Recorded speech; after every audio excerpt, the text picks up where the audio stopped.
మీరు 5 సంవత్సరాలు కాదు గౌరవ ముఖ్యమంత్రి గారు తెలియజేసిన అధ్యక్ష, మీరు ఇంకొక దశాబ్దం కూడా ఈ రాష్ట్రానికి ముఖ్యమంత్రిగా కొనసాగుతున్నారు. మీరు దీనికి ఒక 15 సంవత్సరాల సమయం కావాలి మాకు. నేను పదే చెప్తున్నా, 15 సంవత్సరాలు ఈ కూటమి ప్రభుత్వం ఉంటుంది. ఎందుకంటే నేను ఏదైనా వరాలు టకటకమైన వరాలు ఇచ్చేయడానికి నేను ముఖ్యమంత్రి గారి స్థానంలో నేను ముఖ్యమంత్రి గారిని అడగాలి.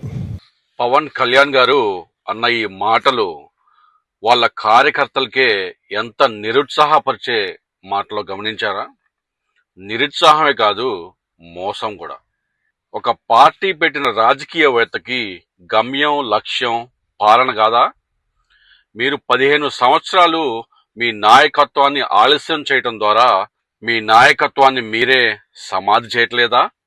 రాజకీయాల్లో ఒక నాయకుడి గమ్యం, లక్ష్యం సీఎం అవ్వాలనే కదా, పాలన చేయాలనే కదా, గవర్నెన్స్ చేయాలనే కదా. మీరు ఏదో ఒక రోజు సీఎం అవుతారనే కదా మీ కార్యకర్తలంతా నీకు ఓటేసేది. జనసేన కార్యకర్తలు చూస్తే జాలి వేస్తుంది. మీరు మీ యవ్వనాన్నంతా, అంటే 15 సంవత్సరాలు మీ యవ్వనాన్నంతా ఒక గమ్యం లేని నాయకుడి కోసం ఆయన జెండా మోయాలి. రాజకీయ చరిత్ర చూసుకోండి, ఇలాగ వేచి చూద్దాం అనే నాయకుల్ని ప్రజలు ఎప్పుడూ క్షమించరు.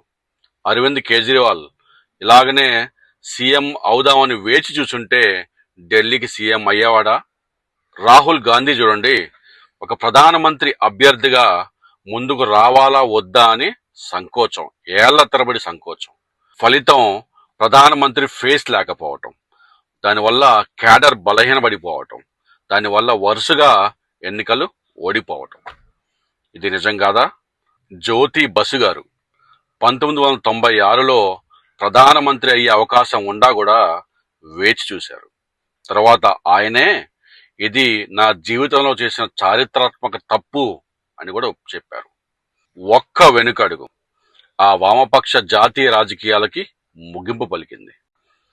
15 ఏళ్ళు జగన్ని ఆపాలి అనేది మీ గమ్యం, లక్ష్యం ఎలా అవుతుంది? అది మీ భయం. ఇప్పుడు స్పష్టంగా తెలిసిపోయింది కదా, మీకు ప్రత్యామ్నాయం జగన్ గారే అని. రేపు 2029లో ప్రజలు యాంటీ ఇన్కంబెన్సీ కావచ్చు, గాలి కావచ్చు, ఇంకే రీజన్ అనేది కావచ్చు, మీకు ప్రత్యామ్నాయాన్ని ఎతికితే ప్రజలు ఓట్లేసేది ఎవరికి? జగన్ గారికే కదా. 15 సంవత్సరాలు సీఎం అవ్వను అని మీరే చెప్పారు.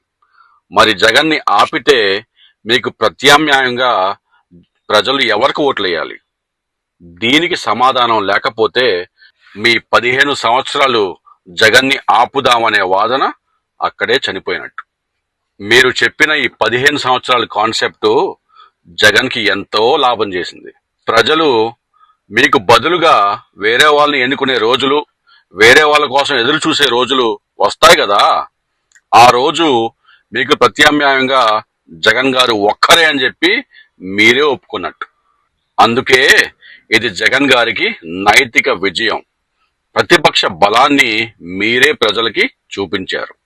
నేను సీఎం అవను, కానీ జగన్ని ఆపుతాను. దాని అర్థం ఏమిటి జన సైనికులారా? నేను నాయకుడిని కాదు, అడ్డుకట్టను మాత్రమే అని కదా. తాను అధికారంలోకి తన పార్టీని తీసుకురాని నాయకుడి కోసం, ఆ పార్టీ కోసం జన సైనికులు అంటే జనసేన కార్యకర్తలు తమ జీవితాలు, తమ యవ్వనాన్నంతా 15 సంవత్సరాలు త్యాగం చేయాలా? ఇది మీ జనసేన కార్యకర్తలకు అర్థమైన రోజున మీరు చెప్పిన ఈ మాటలు మీ రాజకీయ ఆత్మహత్యకు మూలమని అర్థమవుతుంది. ఇది ప్రజల్లోకి జనసేన కార్యకర్తలకి తీసుకువెళ్ళే బాధ్యత మీది.